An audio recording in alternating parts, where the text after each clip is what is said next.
todos, un placer estar aquí. Como Matteo Solò, l'evento Sofia, un evento che fu realizzato in parceria con Petrobras e con Robert, un centro di pesquisa dell'Università di São Paulo, che studia la formazione digitale, e nós decidimos começar e tocar de fato esse evento como resultado de uma pesquisa que a gente vem desenvolvendo com o patrocínio da Petrobras, cujo tema é redes digitais e sustentabilidade.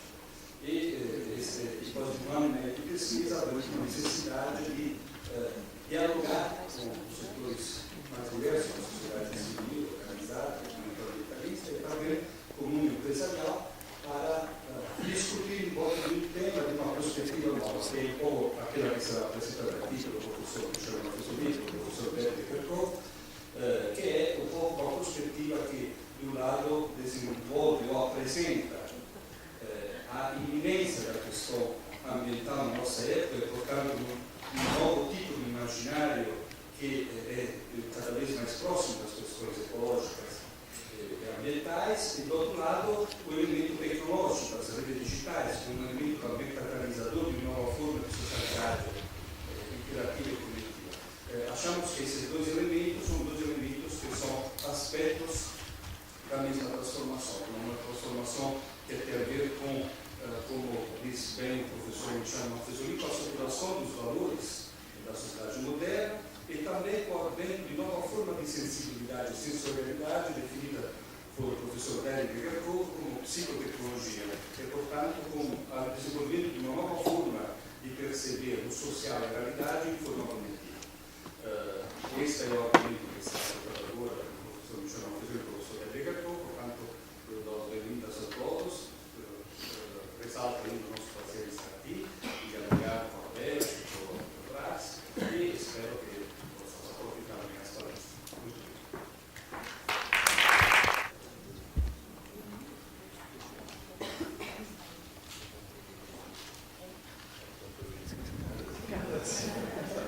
Pezinha pequenininha. Está acostumado com a minha zona, não é? Je n'aime pas trop parler comme ça dans ces engins-là, ça me fait trop penser à l'hégémonie américaine.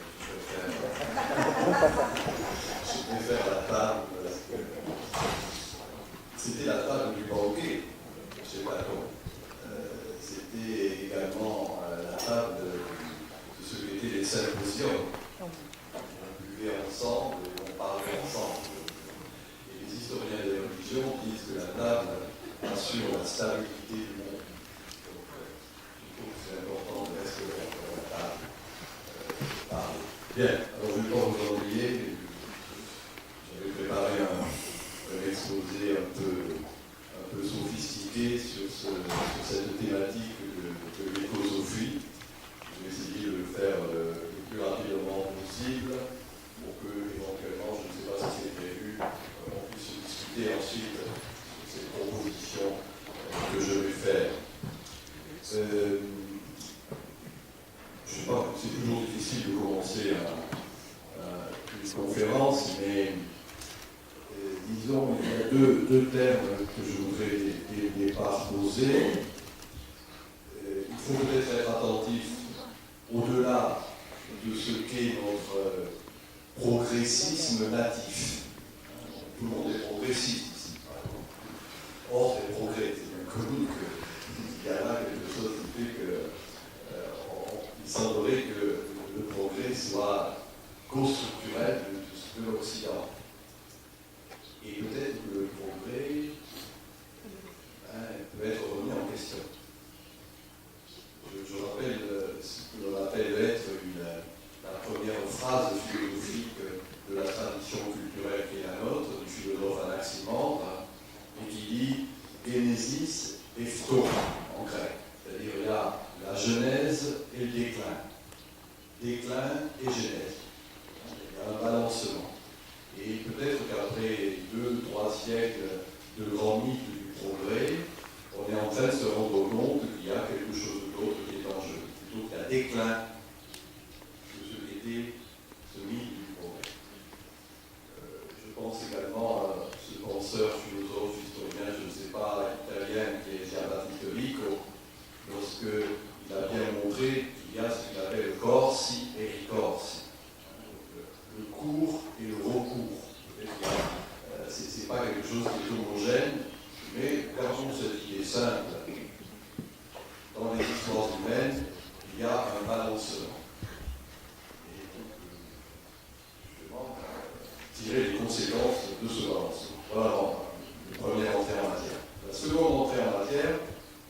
c'est sur ce mot qui est un mot qui est très amusant, finalement, on me fait toujours sourire, le mot de crise.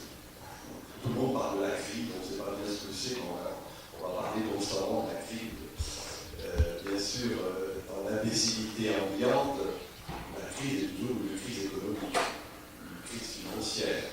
Et dès que dans les dîners en ville, dans les colloques universitaires, dans les discussions quotidiennes, on va tout le temps parler de crise sans bien savoir ce qu'il y a derrière. Moi, j'en donne une définition qui est un peu plus large. C'est dans le fond, à certains moments, le fait qu'on n'a plus conscience de ce que l'on est, et dès lors, on n'a plus confiance en ce que l'on est. Et que, une fois, quand on regarde sur 2000 ans l'histoire humaine, on voit bien qu'il y a en effet des crises comme cela. Si je fais une image dans une carrière humaine, on sait que le petit enfant est bien dans sa tête, il est bien dans sa peau. Tout d'un coup, il y a cette fameuse crise de l'adolescence. C'est-à-dire incertitude. Il n'a plus conscience de ce qu'il est, sa peau se craquelle, se boutonne, et donc il n'a plus confiance ni en lui-même ni dans l'environnement. Et je dirais que dans une carrière sociétale, c'est un peu la même chose. Ça marche bien, on est tranquille dans les représentations que l'on a, dans le vivre ensemble, et puis tout d'un coup, il y a une crise dans ce vivre ensemble. Et je crois que c'est un peu cela. Je dis bien, conscience, confiance. Donc, du coup, il faut essayer de retrouver, comme l'adolescent qui va retrouver après un nouvel équilibre par rapport à lui-même, par rapport aux autres, par rapport à l'environnement, eh bien, nous sommes exactement dans un de ces moments. Donc, il faut les grandes représentations qui se sont élaborées dans les 3 siècles qui viennent de s'écouler ne fonctionnent plus, même si la société officielle continue à avoir cette représentation. Pour moi, il y a une société officieuse qu'il convient de voir, en particulier bien représentée par les jeunes générations. Alors à ce moment-là, si on s'accorde sur cette idée de crise, vous avez bien compris pour moi pas simplement économique, eh bien, pour le dire fort simplement, il faut trouver les mots. Moi je dis qu'il faut trouver les mots qui soient les moins faux possibles. Pas les mots justes encore. Les mots les moins faux possibles, en fond, pour inventer le monde qui arrive. J'aime bien les étymologies. Inventer, ça veut dire invenir en latin. Inventer le monde, ça veut dire faire revenir à jour ce qui est là. Donc, en fond, arriver à trouver des mots provisoires, en quelque sorte, qui disent ce que j'appelle des mots chemins, des mots qui creusent le sillon de la pensée. Et écosophique, c'est ça. C'est-à-dire ne pas se contenter, encore une fois, de ce qui serait l'écologie. L'écologie, c'est encore un savoir théorique, en son sens étymologique. Là, écosophie, au sens simple du terme, c'est la sagesse de la maison commune. D'une manière diffuse. C'est une sensibilité à travers du temps. J'y reviendrai à la fin. Mais fondamentalement, en donnant à ce terme son sens le plus simple, voilà ce que j'entends par écosophie. Savoir qu'elle est là, d'ailleurs, cette sagesse. En tout cas, elle est là dans la société officieuse. Pas forcément dans les institutions. Pas forcément dans la société officielle. Et c'est notre travail à nous, qui avons pour fonction de penser, justement, d'essayer de faire advenir ce qui est là. J'insiste bien, faire advenir ce qui est là. J'y reviendrai dans un instant. Dernier point de cette introduction, il est toujours intéressant, je dis souvent à mes chercheurs, on comprend bien un moment que quand on a saisi la temporalité de ce moment. La modernité, le temps de la modernité, c'est le futur. Il est notre période, c'est le présent, etc. Bon, je crois qu'il y a une information sur le présent. Mais aujourd'hui, je voudrais insister plutôt sur la temporalité écosophique, ce serait le futur antérieur. L'idée du futur antérieur, c'est finalement la liaison du futur et du passé. Un court-circuit en quelque sorte. Et de diverses manières, on voit bien qu'au grand nombre de pratiques sociales, et j'insiste, je ne vais pas chaque fois le répéter, mais nombre de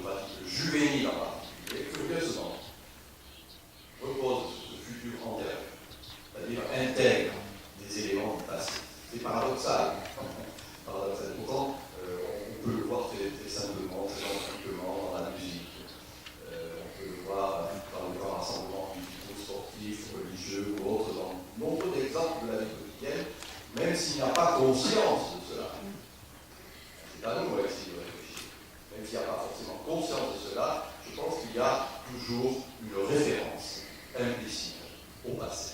Voilà un peu l'introduction que je pouvais faire. Alors, en 2 temps, comme toujours, je suis un peu prof, quelque chose qui est classique. Donc, en 2 temps, dans un premier moment, faire une généalogie. C'est important pour la formule que j'emploie, c'est de dire pour voir loin en avant, il faut voir loin en arrière. Il faut vraiment saisir quelles sont les racines. La généalogie, c'est ça. C'est un travail réflexif très simple qu'il faut faire. Donc, un premier temps, justement, d'où l'on vient, ce loin en arrière, sans ce qui nous a constitué. L'image que je donne toujours pour bien insister là-dessus, c'est quel est notre cerveau reptilien. Quel est cet inconscient collectif de notre imaginaire qui nous a formés, encore une fois, pour dire, en fait, c'est ça la culture. Ce qu'on suce avec le lait maternel, sans bien y faire attention, ce que l'on intègre.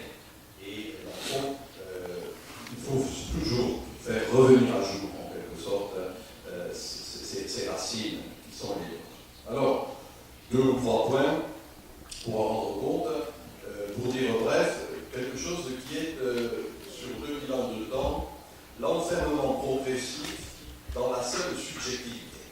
Donc, je crois que, pour dire bref, le subjectivisme, même si cela peut paraître un peu paradoxal ou un peu curieux, le subjectivisme a été la marque occidentale, je dis bien de la tradition occidentale, ce qui va s'inaugurer avec le judéo-christianisme, ce qui va trouver une bonne expression philosophique avec le cartésianisme, ce qui va philosophiquement se fonder avec la philosophie des Lumières au XVIIIe siècle, ce qui va, tout au long du XIXe siècle, devenir les grands systèmes sociaux. On voit bien en quelque sorte comment se fait cette généalogie de l'omnipotence du sujet. Ce que j'appelle, moi, une écologie, en quelque sorte, un écho qui est constitutif du monde. C'est, je pense ici à une expression bachelardienne, une inflation conscientielle. La conscience rentre dans une inflation. Je ne vais pas ici trop le développer, mais retenez cette idée-là que l'exception culturelle qui est la nôtre par rapport à d'autres cultures, c'est cette accentuation exagérée sur le sujet. Un sujet isolé. Le grand philosophe dans le fond de la modernité, Emmanuel Kant, côté Descartes, j'y reviendrai, mais va parler justement d'un idéalisme transcendantal. Et tout ce terme d'idéalisme transcendantal, eh bien, il montre que ce qui est important dans la constitution du monde, eh bien, c'est d'abord le sujet. C'est-à-dire que, vous voyez qu'est-ce que ça veut dire? Ça veut dire que la nature n'est qu'une projection de l'esprit. Ça paraît bien cette phrase, mais elle est importante. C'est-à-dire, la nature n'existe pas si je ne la projette pas. C'est-à-dire, dans le fond, c'est moi qui vais créer la nature. Il y a un côté, je dis égocentrique, dans le sens simple du terme, et corrélativement à cet égocentrisme, il y a une conception logocentrique. C'est-à-dire, l'idée de logos qui va en quelque sorte créer le monde. C'est la grande prétention divine.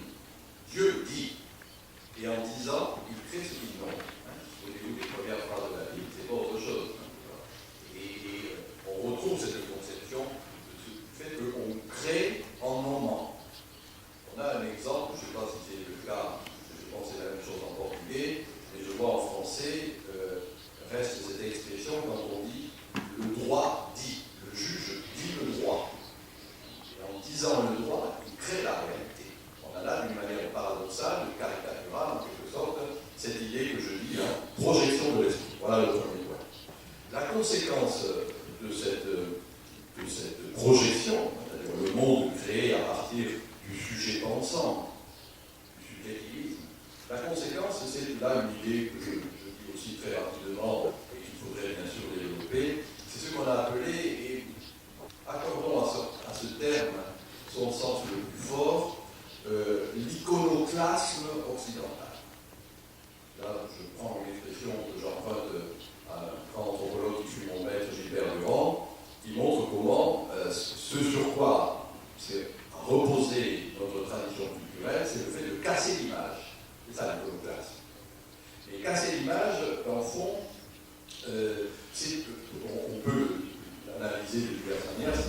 compliqué, mais c'est, disons, une lente évacuation du sensible, des sens, du corps, qui constitue en quelque sorte l'entièreté de l'être, et on ne prend qu'un élément. Il y a, pour dire en bref, une conception schizophrénique du monde qui va se faire avec cette iconoclastie. Prenons-le dans le sens large du terme, le fait de casser l'image, de casser l'icône, c'est fondamentalement si je le dis en termes freudiens, une dénégation de tout ce que sont les aspects sensibles, sensoriels, jouissifs du monde. Et donc, cette iconoclastie renvoie à justement à une conception qui est ascétique du monde. Qui va donner par après la prévalence de l'économie, la prévalence du travail, la prévalence de l'utilité, je ne reviens pas sur ces termes-là, mais fondamentalement, je dirais, la racine de tout cela, c'est dans l'iconographie. Il y a une analyse il faut dire, un penseur, un romancier français qui s'appelle Léon Bloy, et qui fait une analyse de la manière dont, au début de l'écriture, les livres étaient des livres illustrés. Et comment, progressivement, les lettres étaient ornées. Quand on voit encore des manuscrits du Moyen-Âge, par exemple, on voit bien comment il y avait des traits, des lettres qui étaient bien dessinées, où il y avait des dessins caractérisant en quelque sorte ce qui était dit dans le texte.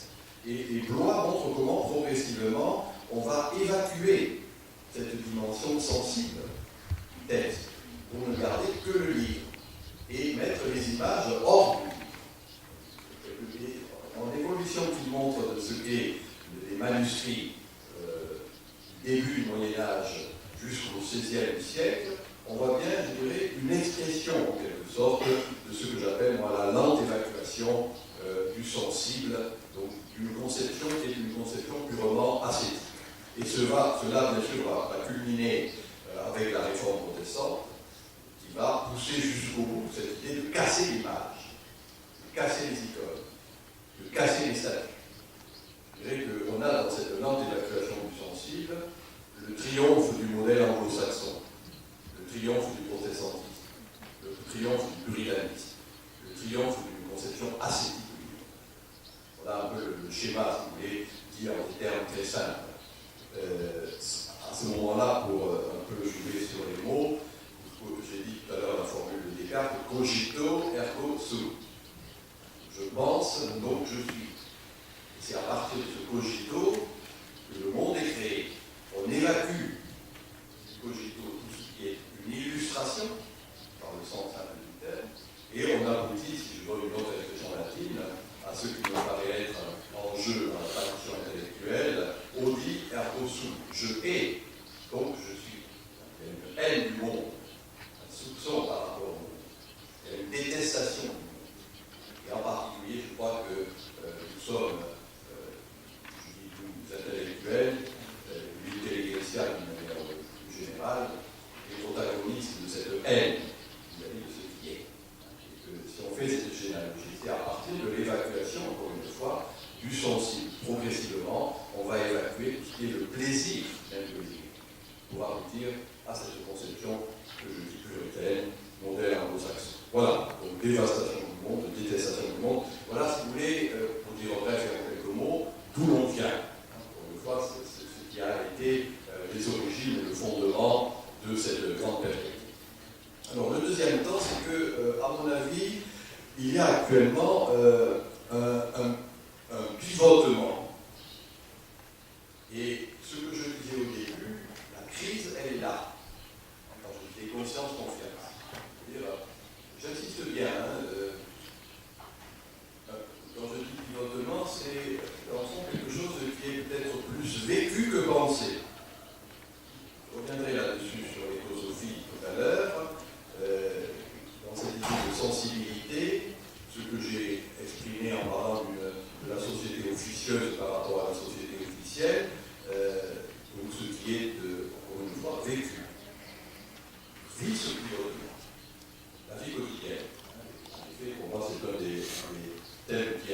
Si je le dis en des termes un peu plus sophistiqués, il est un concept heideggérien, qui est un concept qui paraît important. C'est le concept en allemand de Verwendung, qu'on a eu du mal à traduire. C'est Gian Batti, un philosophe italien, qui a fait des propositions pour traduire cette notion allemande, en montrant que la Verwendung, vous voyez, c'est le contraire du dépassement hegelien. La dialectique hegelienne, qui est notre manière de penser, consiste en quelque sorte à procéder par dépassement. La Verwendung, c'est au contraire le fait qu'on reprend des choses, mais pas exactement au même niveau. Il y a une reprise, et Batti nous dit qu'il y a reprise et distorsion. Et donc, dans le fond, moi, je pense que c'est exactement ce qui est en jeu dans le pivotement. L'image que j'ai donnée pour bien me faire comprendre, c'est l'image de la spirale. C'est-à-dire non pas la flèche du temps, progressiste, non pas le cercle réactionnaire, mais la spirale où on reprend un certain nombre de choses, mais on le tord un peu. Par exemple, moi j'ai proposé de réfléchir sur la métaphore de la tribu. Voilà une reprise des tribus anciennes, très modernes, plus Internet. Voilà l'idée de la Verwendung. Le fait que je reprends quelque chose et on le tord un tout petit peu. Et en même temps, il y a dans la notion de Verwendung quelque chose qui renvoie à l'idée de guérison. Quelque chose qui va redonner de la santé au corps social. On reprend, on tord et on guérit.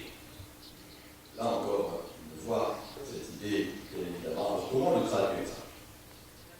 Comment traduire quelque chose qui n'est plus du progressisme et qui n'est pas de la régression?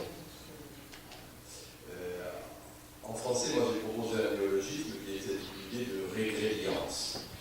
La régrédience, ce serait justement une énergie qui n'est plus simplement progressiste, mais qui n'est pas réactionnaire, qui n'est pas régressive. Alors, il y a ce mot qu'on retrouve en portugais, en espagnol et en italien, qu'on n'a pas en français, mais si on lui donne son sens étymologique qui me paraît intéressant, c'est ingresso. Ingresso, pas dans le sens habituel que vous utilisez d'entrée, tout simplement, mais dans le sens étymologique, c'est une énergie qui se focalise sur le moment. Et, dans ce qui est vécu, dans le monde-ci. Et moi, je dirais que l'ingresso serait en quelque sorte ce que j'appelle personnellement la régrédience. Le retour, le pivotement, le fait qu'à bien des égards, on voit justement, disons-le net, un retour de l'archaïque. C'est-à-dire que l'image que l'on avait chassée, l'image qu'on avait laissée sur le bord de la route, ben, c'est une image primordiale qui retrouve une force dans la vie sociale. Je dis bien, pas forcément conscientisée, mais vécue. Donc, là encore, c'est à nous à réfléchir là-dessus. Pour le dire en termes, pour jouer sur deux mots, ce sont des archétypes. Arché, c'est ce qui est fondamental. Et ce sont ces archétypes qui deviennent stéréotypes.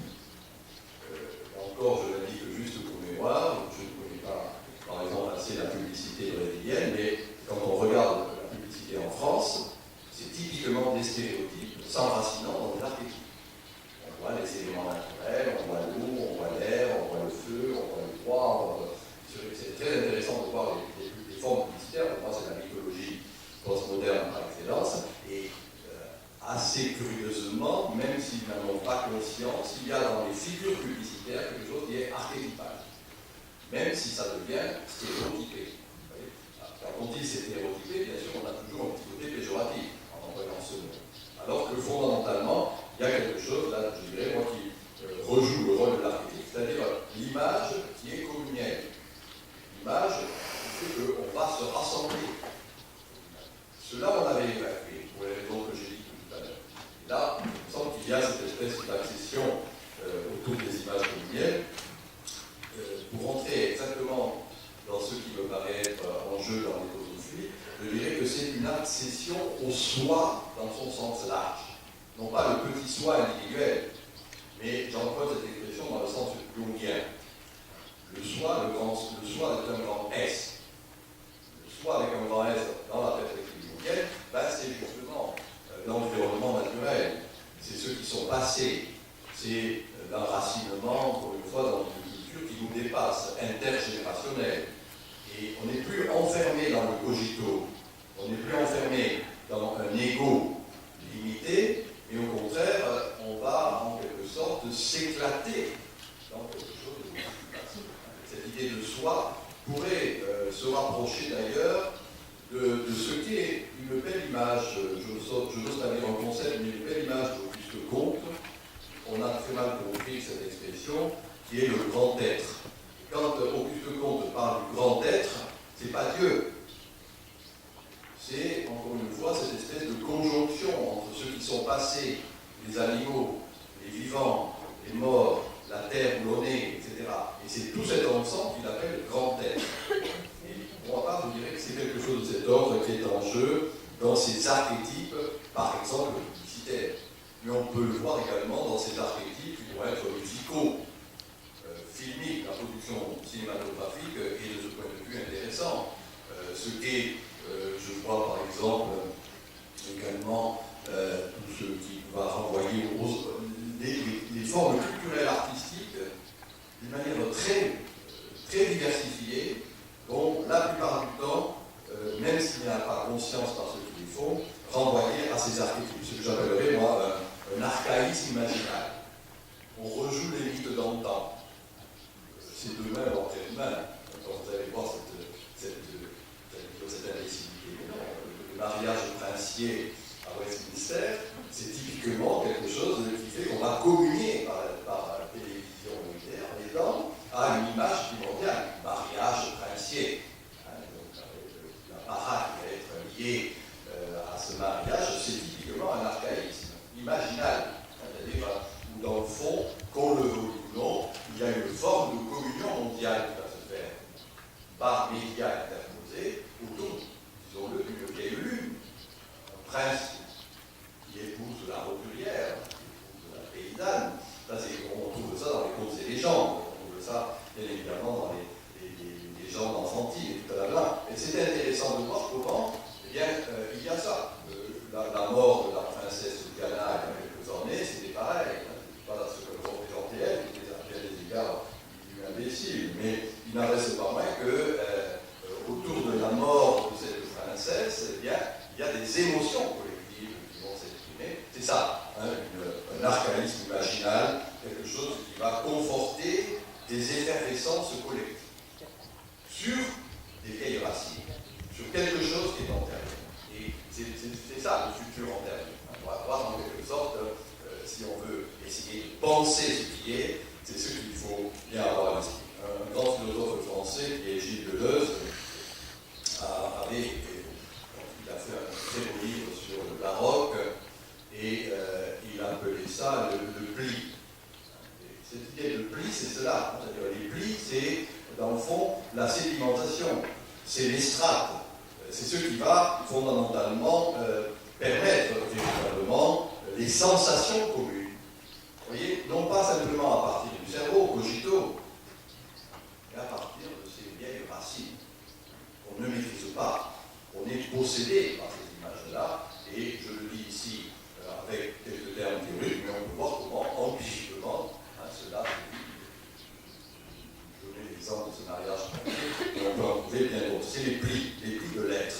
Et l'écosophie, c'est cela, une ingression imaginale. On revient à quelque chose qui est la fidélité aux sources, qui est la fidélité au groupe, qui est, dans le fond, une sorte d'immanentisme. Et c'est cela qu'il faut réfléchir. Tout à l'heure, j'ai cité Kant, si vous y avez été attentif, je disais idéalisme transcendantal. Moi, ce qui paraît être en jeu actuellement, je ne joue pas simplement sur les mots. C'est une cosmétique transcendantale. Quand je dis cosmétique transcendantale, bien sûr, c'est le fait de se farder, de se pomponner, de s'habiller. Et la cosmétique transcendantale, c'est quelque chose qui fait que je vais m'ajuster au cosmos.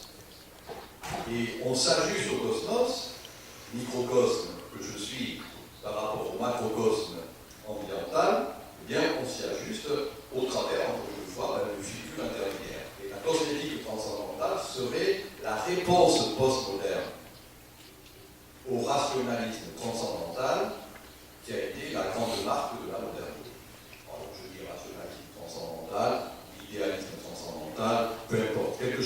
dans le fond, renvoie à une iconophilie. Contre l'iconoclasme, c'est l'iconophilie. Et si je suis encore un peu plus précis, je considère qu'il s'agit là des revanches des valeurs du Sud. Revanche des valeurs du Sud. C'est-à-dire non plus le modèle anglo-saxon, non plus la prévalence de ce qui fut le grand modèle hégémonique, dans le fond, issu de la tradition de la réforme protestante, mais au contraire, le retour, alors je ne sais pas ce qu'il faut dire, la dignité, les valeurs du Sud, peu importe, on ne peut pas les situer d'une manière exacte. Quand je dis revanche de valeurs du Sud, c'est tout ce qui ne s'inscrit pas dans le simple rationalisme économique d'un modèle anglo-saxon. Voilà. Et c'est un peu paradoxal ce que je dis, parce que apparemment continue l'hégémonie de ce modèle anglo-saxon. Mais ça peut être un colosse au pied d'argile, et je pense que d'une certaine manière, il y a retour, encore une fois, dans le fond de ce sensible, du corps, de l'hédonisme latent. Et ça, voilà ce qu'est fondamentalement la revanche des valeurs du Sud. Et la nature, là, dès lors, s'inscrit comme étant dans un écrin. Le corps qui est valorisé pour lui-même, les sens, les images, tous ces éléments que j'ai appelés archétypaux, vont s'inscrire dans la nature comme écrin. Et l'écosophie, ce n'est pas autre chose. Il faudrait réfléchir. Je sais que c'est une étymologie qui est sujet à la caution, mais dans l'œuvre de Gilbert Offray, il y a un rapprochement qui est fait entre le bairro et le barro. Bairro, c'est le voisinage, le quartier, et barro, si j'ai bien lu, c'est la boue, la terre, la glaise, quelque chose de cet ordre. Et donc, moi je crois qu'il y a cette idée de revenir à une proximité, vécue avec d'autres, qui renvoie encore une fois par l'humus dans l'humain. Quelque chose qui nous renvoie, dans le fond, à un humanisme intégral, un humanisme, dans le fond, qui fait que, vous voyez, par rapport à ce que je disais au début, ce n'est pas l'esprit qui crée le monde. Ça, c'est notre grande paranoïa moderne. Ce dans quoi nous avons été élevés. Mais au contraire, je dirais, c'est d'abord le lieu qui crée l'homme. Il y a d'abord de l'espace. Et c'est à partir du lieu, comme écrin, comme creuset, bien qu'il y a quelque chose qui va naître, que l'on appelle l'humain. Bachelard, que j'ai cité tout à l'heure, parle à cet égard d'une exologie. Exologie, ça veut dire, dans le fond, une science de l'extérieur, une science de l'environnement. Même si, bien sûr, ce n'est pas le mot environnement qui va employer. Si je le dis au travers d'une formule que j'ai proposée à la réflexion, le paraître suffit à dire l'être. C'est à partir du paraître qu'on peut comprendre l'être. Alors que le paraître, c'était stigmatisé. On s'attachait bien évidemment à ce qu'était l'être. Au travers de l'éducation, au travers de la constitution de la vie sociale. Là, j'inverse le problème en disant c'est le paraître qui suffit à comprendre l'être. La peau. Encore une fois, une sociologie de la peau, une lecture des surfaces et une lecture des interfaces. Bien sûr, si on fait ici référence aux médias de communication interactive, où vont se développer les rencontres, les connexions. Pour dire bref, quelque chose qui va mettre l'accent, c'est ça l'exologie, qui va mettre l'accent sur le contenant et pas sur le contenu. Le contenu, c'est ce à quoi nous étions habitués. Le contenu, c'est en effet, on cherchait dans le texte ce qui était le contenu d'un texte.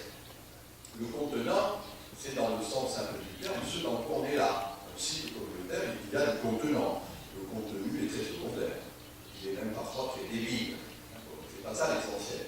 Et je dirais qu'on a là un glissement qui peut paraître important pour bien saisir, bien sûr, ce qui serait en jeu dans ce que j'appelle ici écosophie, c'est-à-dire quelque chose qui va favoriser, j'insiste sur ces mots qui sont des mots très simples, le sentiment d'appartenance. C'est le sentiment qui est important. Ce n'est pas la conscience. Dans une tradition marxiste, on parlait de la conscience de classe. Là, c'est le sentiment d'appartenance.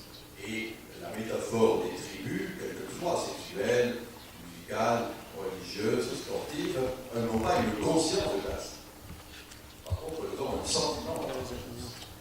Au travers, d'ailleurs, de choses très simples, qui sont des goûts, et qui sont, la plupart du temps, attachés à un espace émotionnel. Que l'espace soit réel, que l'espace soit virtuel. Dans le fond, il n'y a pas de différence entre l'espace réel, la proxémie, le quartier, et l'espace virtuel, qui pourrait être l'espace, encore une fois, de la toile, des sites communautaires, etc. Et c'est à partir de là qu'on peut comprendre comment, dans le fond, et c'est ça le cœur même et le pivotement auquel j'ai fait référence depuis tout à l'heure, c'est-à-dire, finalement, une archétypologie va mettre l'accent non pas sur l'histoire, non pas sur la projection à partir de l'esprit sur le monde, mais au contraire, va mettre l'accent sur le lieu. Là, cette expression latine qui est intéressante, le genius loci, le génie du lieu. C'est beau cette expression, le génie du lieu. Le lieu a un génie. Et que c'est là qu'il y a une fonction, encore une fois, de creuser ce qui constitue le lien, véritablement, le lien civique. Être lié à une ville, à un quartier, à un lieu donné, là c'est la vraie inversion. Il suffit de voir comment dans nos villes il y a une multiplicité de hauts lieux urbains. Là encore, je l'indique juste pour mémoire, mais cela nous force, je dirais, à mettre en place une pensée qui n'est plus simplement une pensée intellectuelle, mais qui est véritablement une pensée figurative. Rappelez-vous ce que je disais de Léon Bloy, l'illustration qu'on avait évacuée du texte, elle est en train de revenir dans ce que sont justement les intertextes, en particulier de l'Internet. On va revenir évidemment quelque chose qui est de l'ordre de la figure, qui lie et qui assure une vraie cohérence. Alors voilà ce qui serait l'écologie, dans le fond, en rappelant toujours l'idée étymologique de Goïkos, maison, de sagesse de la maison, bien c'est ce qui va mettre l'accent sur le site. Les divers sites communautaires en sont l'expression. Ce qui va mettre l'accent sur la situation. Ce qui en même temps, d'une manière, il faut bien le dire quand même paradoxale, va mettre l'accent sur une expérience, j'ai employé le mot tout à l'heure, j'insiste, qui est transgénérationnelle. Et il serait très intéressant, et il est très intéressant d'ailleurs, les recherches en ce sens, qui montrent bien que tout nombre, on va dire, nombre de pratiques culturelles juvéniles, le sachant, ne le sachant pas, repose sur une espèce de mémoire collective et de mémoire antérieure. Un de mes amis, qui est un grand neurobiologiste, Jean-Pierre Vincent, parle d'une loi de récapitulation. La loi de récapitulation, c'est-à-dire nos cellules portent la réminence des états antérieurs. Bien, de la même manière, on peut voir comment dans nombre de pratiques culturelles actuellement, j'insiste bien, sans forcément qu'il y ait conscience de cela, il y a quelque chose qui est cette réminiscence des états antérieurs. Et l'archaïsme, c'est pas autre chose. Les mythes, je parlais tout à l'heure du mythe de ce mariage princier, bien, c'est quelque chose qui fait que ça va réveiller ces réminiscences antiques.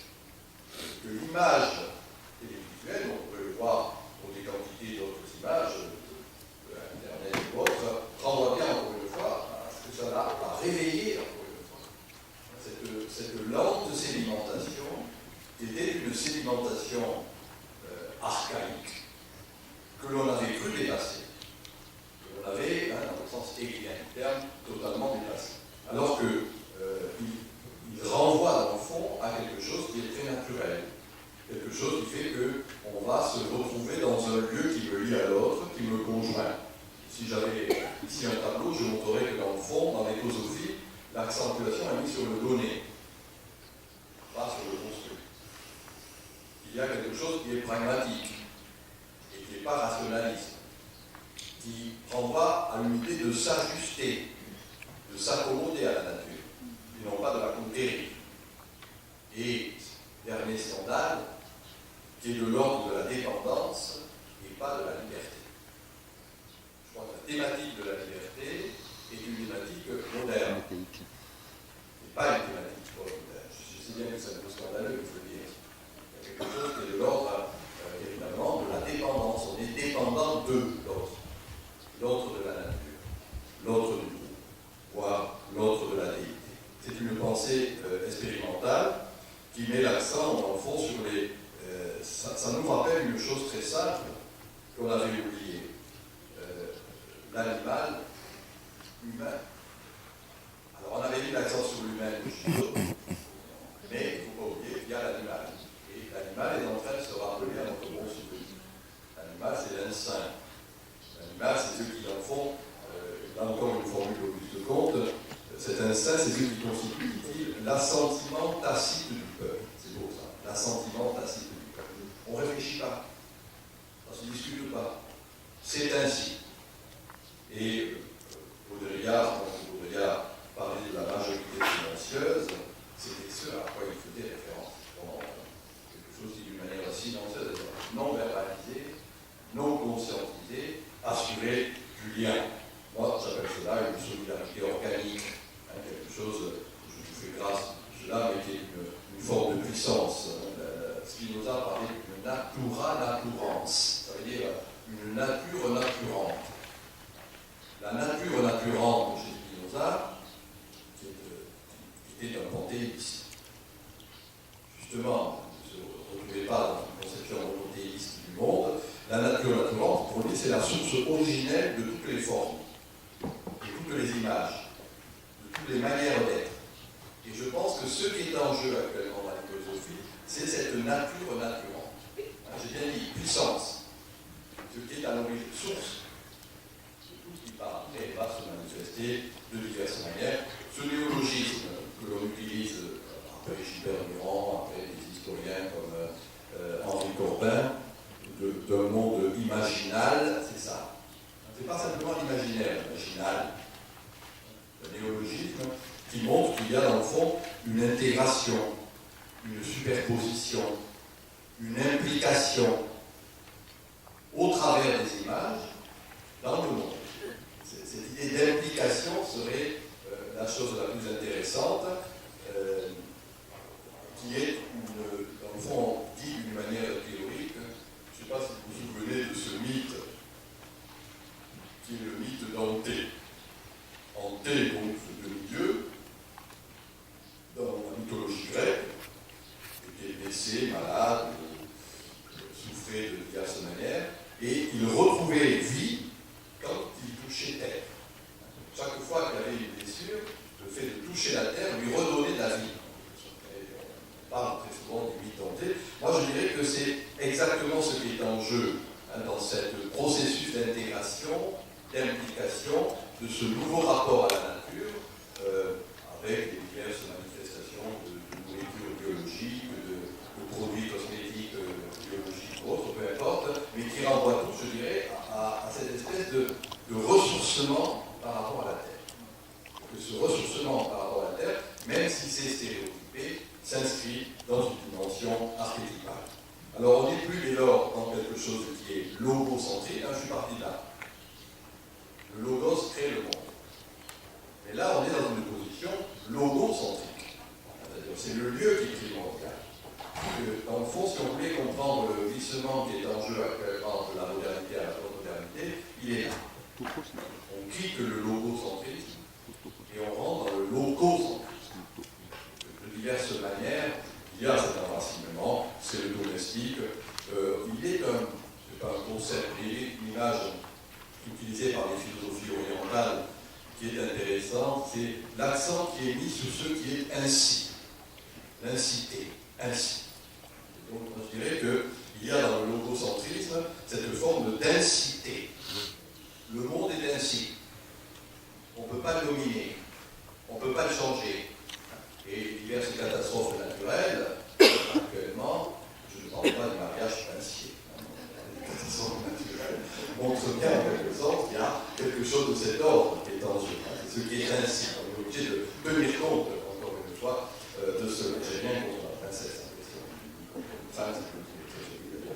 Et donc, je trouve amusant de voir revenir ces formes anciennes. C'est cela le trajet anthropologique. Le trajet anthropologique tel que Gilbert Durand le définit, c'est, et voilà, je vais arrêter parce que je ne vais pas vous ennuyer davantage, mais disons, je suis parti de la subjectivité du subjectivisme. Et Durand, quand il parle du trajet anthropologique, il montre que la subjectivité ne naît que en rapport avec les intimations objectives. Et le mot intimation est un mot fort. C'est-à-dire, intimer quelque chose à quelqu'un, c'est l'obliger à, c'est le forcer à faire ceci ou cela. Et donc là, dans le trajet anthropologique, qui est pour moi au cœur même de cette écosophie, eh bien, oui, il y a la subjectivité. Mais cette subjectivité est tributaire des intimations. Pour le dire très simplement, on est ce que l'on est parce qu'on est tributaire d'un climat, on est tributaire d'un lieu, on est tributaire de l'endroit où je vis avec d'autres. D'une manière inconsciente, c'est ce qui a formé par exemple nos postures corporelles, nos gestes, nos manières d'être. C'est ça l'intimation. Et dans le fond, on n'avait pas fait attention à cette intimation, alors que fondamentalement elle est forte. Et je dirais qu'on est là au cœur battant de cette écosophie, c'est-à-dire véritablement, cela nous force, nous renvoie à une pensée qui est plus simplement, comment dire, une pensée critique. Moi, je crois qu'il faut se purger de la critique. Ça, c'est aussi un peu scandaleux, parce qu'on considère d'une manière universitaire qu'il faut toujours critiquer le monde. C'est une critique qui le disait, l'esprit qui toujours dit non. Alors que la pensée fidèle, c'est dire oui. Oui à la vie. Oui tout de même, moi je rappelle. Oui tout de même. C'est ça la pensée radicale, une pensée des racines, une pensée du sous-sol, une pensée des régions profondes, une pensée qui met l'accent sur l'odeur, le bruit, le goût, les humeurs, la naturalité. Une pensée qui met l'accent sur les forces théologiques. C'est une pensée qui est un retour à la matrice. Voilà. C'est ce retour à la matrice, dans le sens utilitaire, à la terre-mère. C'est Léa Morin qui parlait de la terre-mère, qui me paraît être en jeu dans l'économie. Voilà, juste peut-être un dernier mot pour conclure. Tout ça, ça paraît un peu alambiqué. Sur ce stade compliqué, mais on peut imaginer que c'est une espèce de folie de quelqu'un qui a bien lu. Mais je n'ai pas lu le écrit encore ce matin. Je ne suis pas totalement sourd encore. Mais je pense que avec d'autres mots, c'est ce qui est vécu. Et qu'il y a un processus de contamination. Et que, qu'on le veuille ou non, vous voyez, en termes d'éthique, j'aurais pu faire de la sociologie, j'aurais pu faire de la philosophie, j'aurais pu faire de l'épidémiologie.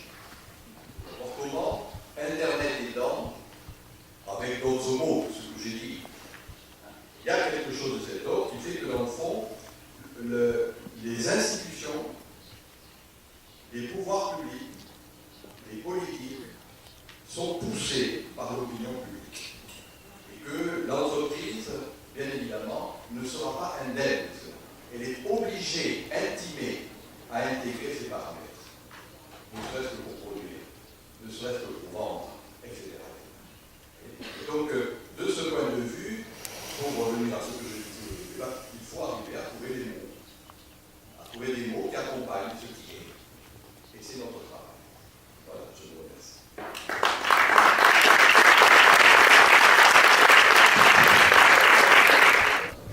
Bon, moi, il est prof de français et qui a écrit un livre sur le baroque. Bon, voilà, et alors il a fait celui qui doit être traduit en portugais, le pli. Le pli, ça s'appelle. Le pli. Non? Bon, alors il n'est pas traduit, il faut la traduire parce qu'il est intéressant. Et il dit la chose suivante. En fait, il fait une analyse du baroque, du style baroque. Et il montre qu'à l'opposé de ce qui est le style classique, qui est un angle droit, le baroque, qui va revenir de diverses manières, est toujours contourné, toujours en fioriture. C'est compliqué, dans le sens simple du terme. Et dans le fond, il montre que, justement, le baroque en tant que style traduit, non pas encore une fois une conception très rationnelle du monde,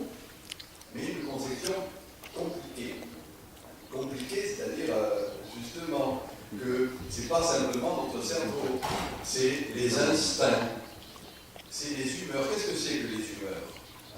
C'est suer, c'est tout ce qui sort du corps individuel. Il y a aussi des humeurs sociales. Et on voit comment, de diverses manières, on est confronté de plus en plus à ces humeurs sociales. Vous voyez, c'est tous ces éléments-là qui montrent qu'en quelque sorte, il n'y a pas simplement ce qui était le fameux ego cogito, homme rationnel, le contrat social, etc., mais qu'il y a une dimension beaucoup plus complexe. Et qui serait d'ailleurs, donc voilà ce que sont les prix. Et il y a des historiens de l'art, je pense à Wölfing, à Riegel, qui sont des historiens de l'art allemand, qui ont montré en quelque sorte comment, suivant les moments, l'accent était mis sur une architecture, une peinture, un mode de vie classique, à angle droit. Et il y a d'autres moments où revenait cette idée du baroque. Vous savez ce que c'est le baroque? C'est une perle qui est irrégulière. Donc, il y a des très beaux textes. Et quand on va au Minas Gerais, on voit une expression. Ce baroque, la légérie, on en est une expression.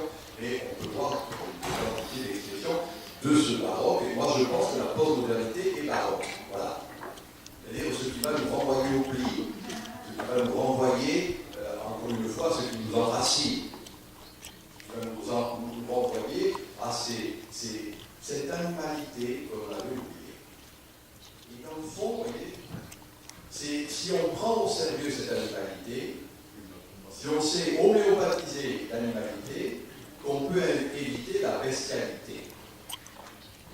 Moi, c'est ça mon analyse en général. On a mis l'accent sur la raison et on a abouti au camp de concentration. Nazi, communiste. C'est la bestialité. Parce qu'on avait dénié l'animalité. Alors que l'intégration, je dis bien homéopathique, de l'animalité peut éviter la bestialité. Le baroque, c'est l'animalité. Les monstres. Des choses comme ça. Donc voilà, c'est ça. Pas de ce brave pape qui va être béatifié bientôt, là. N'ayez pas peur. N'ayez pas peur. Non, il ne faut pas avoir peur. Il ne faut pas avoir peur de la vie.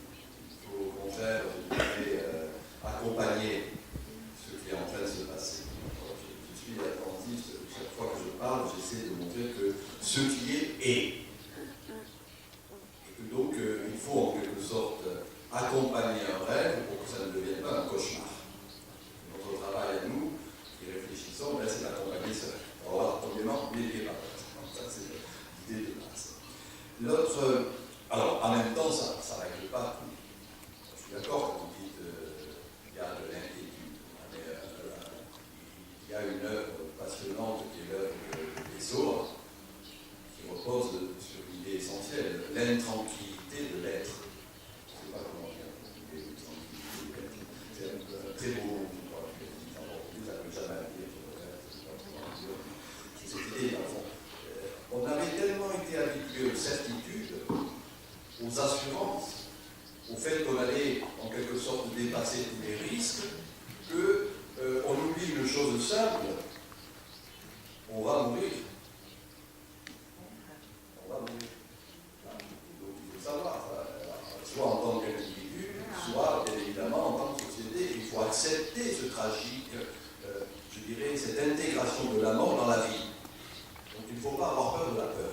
Il faut la vivre, tout simplement. Et l'intranquillité en est un élément. Autre élément, c'est que, vous l'avez remarqué, on ne peut pas en faire l'économie.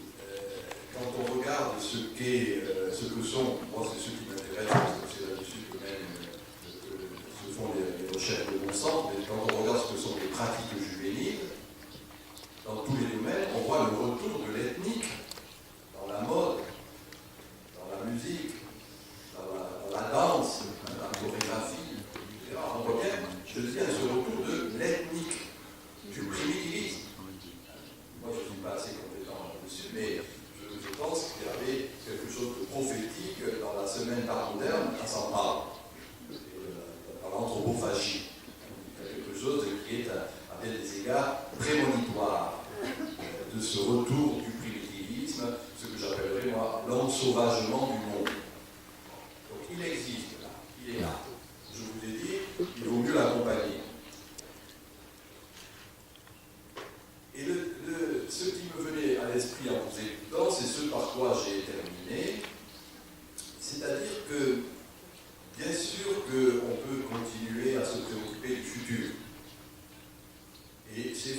plupart des chercheurs qui restent de ce point de vue, de mon point de vue, très rétrograde. En s'occupant du futur, on est rétrograde. Parce qu'il vaut mieux s'intéresser à ce que j'appelle moi le futur antérieur ou le présent, qui est à peu près rien en même. Bien, ce qui est en jeu, c'est un processus que je redis de contamination.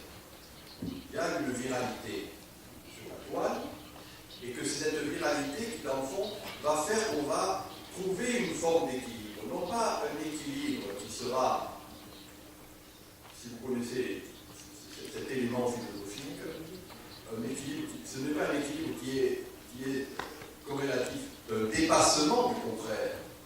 Ça, c'est la dialectique hegelienne. Mais un équilibre que j'appelle, moi, conflictuel. Une harmonie conflictuelle.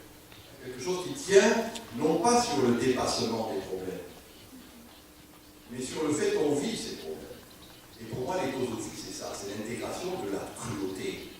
C'est l'intégration de l'animalité. Je n'ai pas dit le mot. Je vais vous le dire. C'est ce que j'appelle la complétude.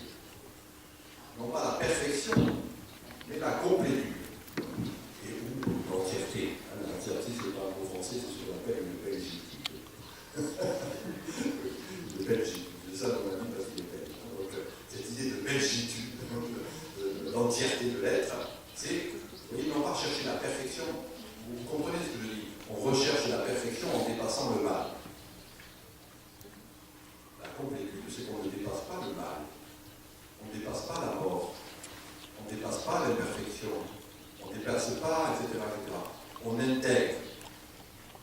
Je maintiens une intégration que j'appelle l'ordre homéopathique. C'est ça l'harmonie conflictuelle. Ça fait que ça tient. Cet accommodement au monde, à la nature. Il faut savoir que du coup, on intègre de la cruauté.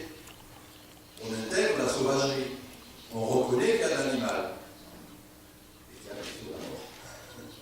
Voilà. Il faut accepter, fût-ce en souriant, bien sûr, c'est ça, cette proximité sémantique que je dis, moi, c'est l'humus dans l'humain. Avoir l'humilité de reconnaître l'humus dans l'humain. Le faire avec humour. Voilà. En faisant cette chaîne sémantique, en quelque sorte, on arrive à avoir cette dimension de complétude. Mais l'idée de complétude, ce n'est pas dépasser le risque. Ce n'est pas entrer dans ce qui est une asepsie de la vie sociale. Il y a beaucoup de sauvage. Il faut reconnaître.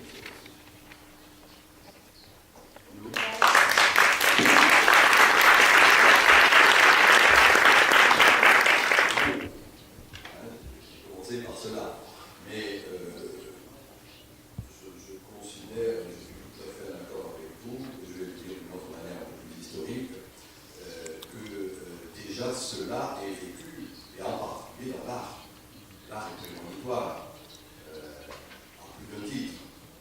L'art, pour moi, et la poésie sont plus intéressantes que la philosophie. Pour moi, malheureusement, je suis plutôt philosophe. Parce que je suis handicapé. Fondamentalement, si je n'étais pas handicapé, je préférerais, à bien des égards, être artiste, non pas uniquement pour le plaisir de dire ce que je dis, mais parce qu'il y a une préfiguration. Et les exemples que vous avez cités sont là-dessus emblématiques. Alors, je vais vous dire une chose.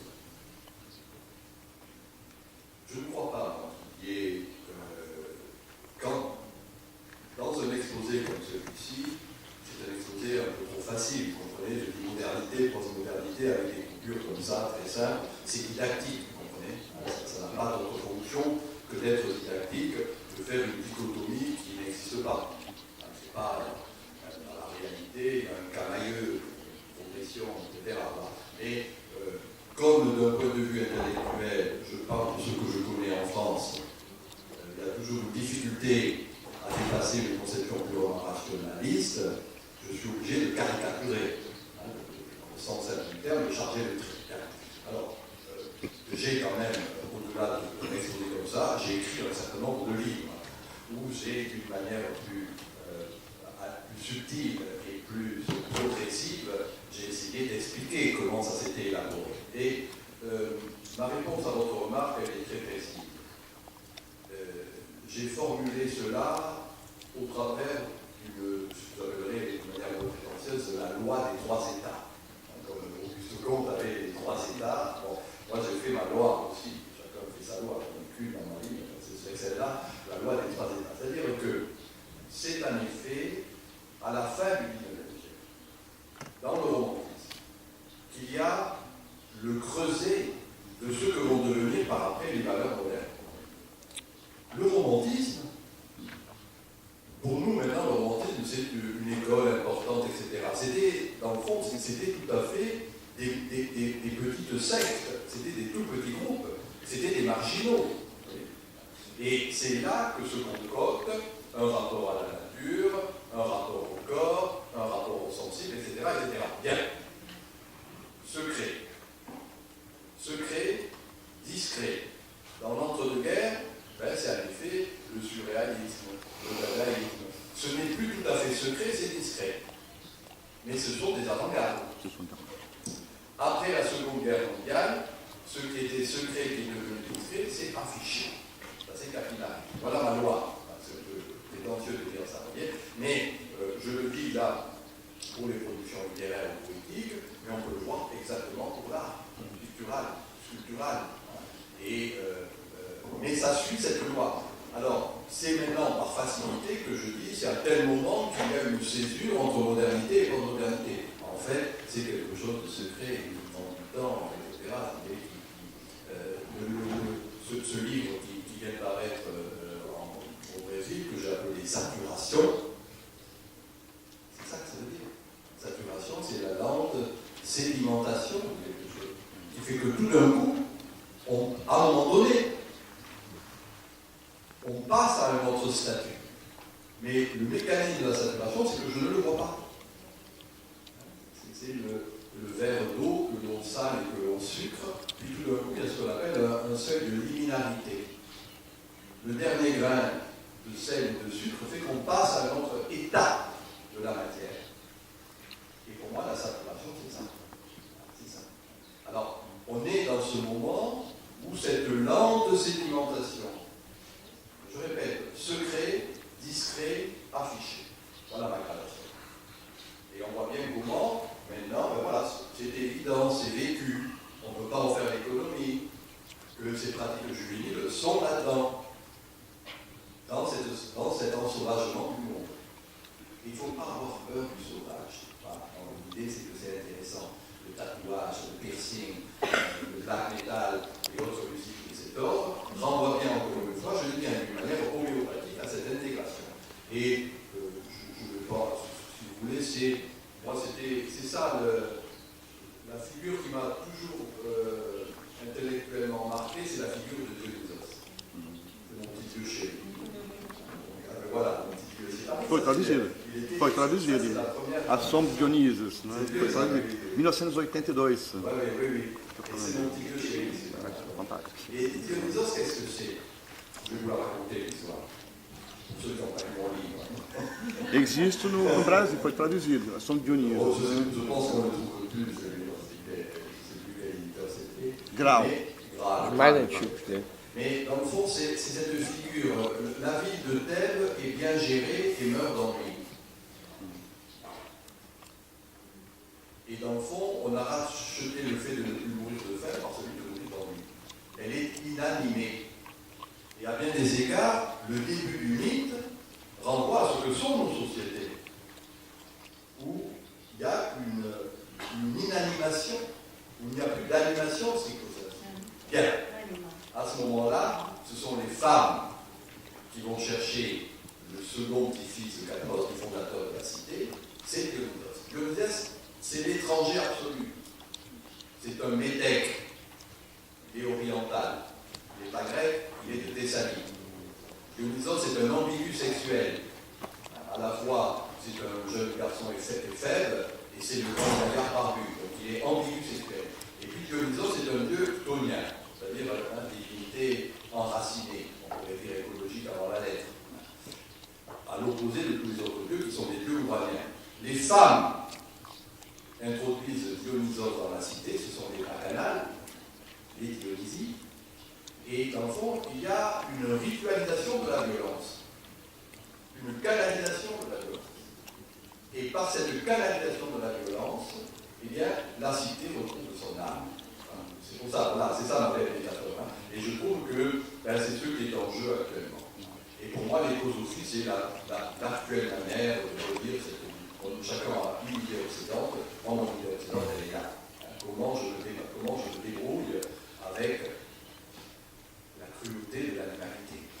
Comment on va arriver à l'intégrer sans la châtrer totalement, etc. Voilà. Et la notion d'écosophie, je ne voulais pas vous le dire, je termine, il faut arrêter, non? Il faut que je parle.